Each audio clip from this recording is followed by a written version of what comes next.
What's up, guys? Lifestyle investing. So hey, we're lifestyle investing. Yeah. We invest based off our lifestyles to build a future lifestyle. You guys like that? Yeah. That's a slogan I thought of before. So as you can see, we got a cool guest going on right now. Jesse Webster, good friend of ours. Good and to it's cool to see you, man. Yeah, it's good to see you guys. I'm excited. I feel like with all the investing we do nowadays, we never get to see each other. I know, that's true.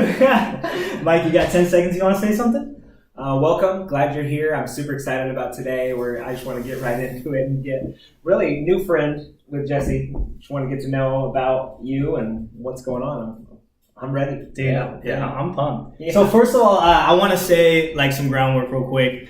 I got a lot of respect for Jesse. Right? I've known this guy for a while. He's a game changer, right? He makes moves. It doesn't matter where he's been in life. He's been in a lot of different stages of life, but he's always seen the opportunity and he takes it every single time. So we're going to dive in deep. We're going to do a few videos and we're going to kind of like be concise about what we're talking about. But first thing I want to say, Jesse, is how'd you get started into investing? How did I get started into investing? Yeah, well, I think I'll tell you what any good entrepreneur or successful entrepreneur would say to anybody who's getting started is buy some books, create your library on entrepreneurship, investing, learn finance, learn the basic rules of investing, and then, get a little wet in the game and, start buying stuff. And that's how you get into it. That's how I got into it.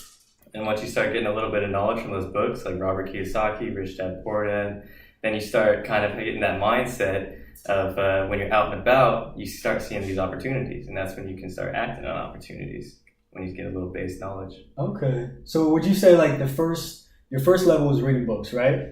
After you read the books, then what do you do? Right? Because reading, knowledge means nothing if there's no action. Oh, right? absolutely. I mean, you can read as much as you want. You can have as many degrees as you have. But at the end of the day... Talk to a homeless guy. He probably has read a bunch of books. Yeah, he probably has. Quote Abe Lincoln. Chilling at the library. Yeah. So what I did was, what I invested a lot of 2016 in was getting out of college. And one thing I learned in college is they teach you how to be a really good employee. They don't teach you how to be a good entrepreneur. They don't teach you how to make money. They teach you how to work for somebody else. So I didn't want to be like that. So I started reading books outside of college and getting familiar in investing and entrepreneurship. And coming into this year, the next thing I did was I set a goal sheet for myself. And I got this one from Luda. I walked in his room one day and I saw this piece of paper that he sees when he wakes up every single morning on his wall. They weren't big goals, they were small goals. But, he was going through his business at the time and it was things like milestones, making $25,000 a year, setting small goals for yourself that year and then finding ways to make those goals. So going from reading, investing in yourself, learning a good foundation, and then setting small goals for yourself and then setting timeline for those goals. Timeline. So what was the first investment you made? And why did you make it?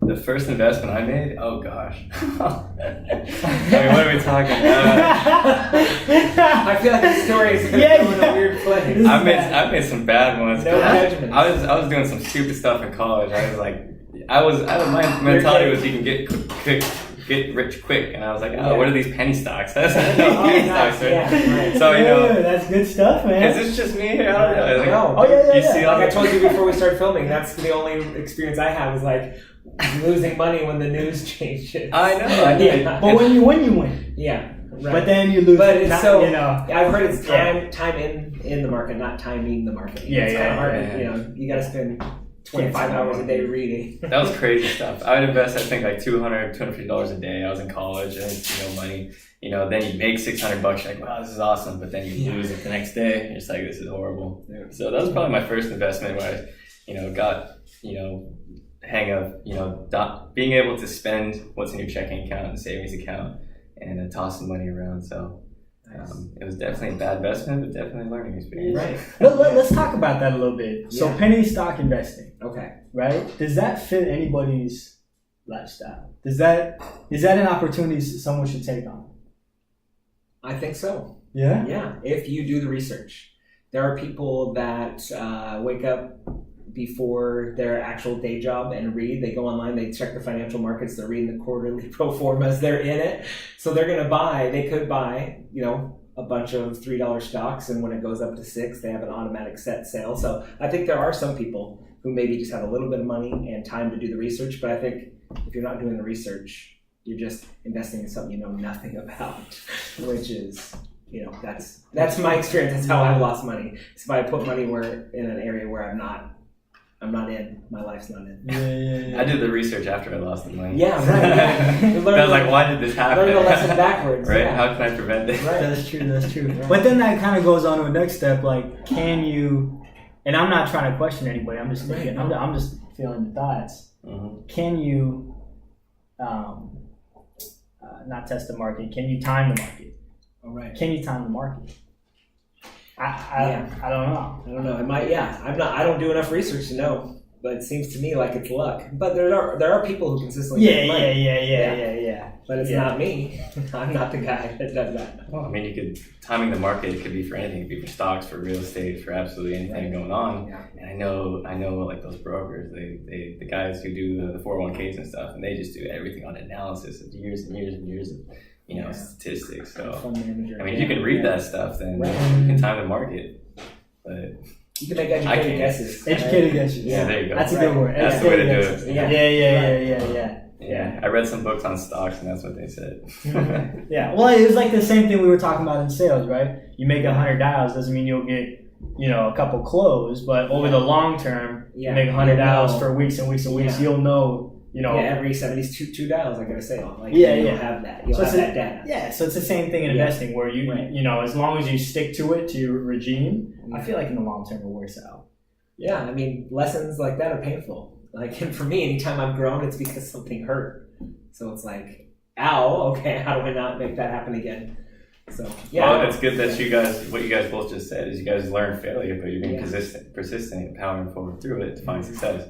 And I think that is 100% part of being successful is learning to fail. Just like I did with learning to lose money. It didn't feel good. I don't want to do it again. So I'm going to be a little more cautious next time I go into another investment. So coming into investing, I was a failure. Easily said, I lost $600. I was in college. That's a lot of money to a college kid right there. That's a lot of ramen. Dude, that's a lot of And I realized, just like you guys said, do a little more research, buy some more books on the subject matter and get knowledgeable, and then get back into it. So don't be discouraged by anything like that. Cool. All right, guys. Well, we're going to wrap up. It's been 7.5 minutes. We talked a little bit about penny stocks. We talked about getting started, Jesse's story a little bit. So tune in for the next one. Yeah. And we're going to be talking about a lot. Thanks, guys.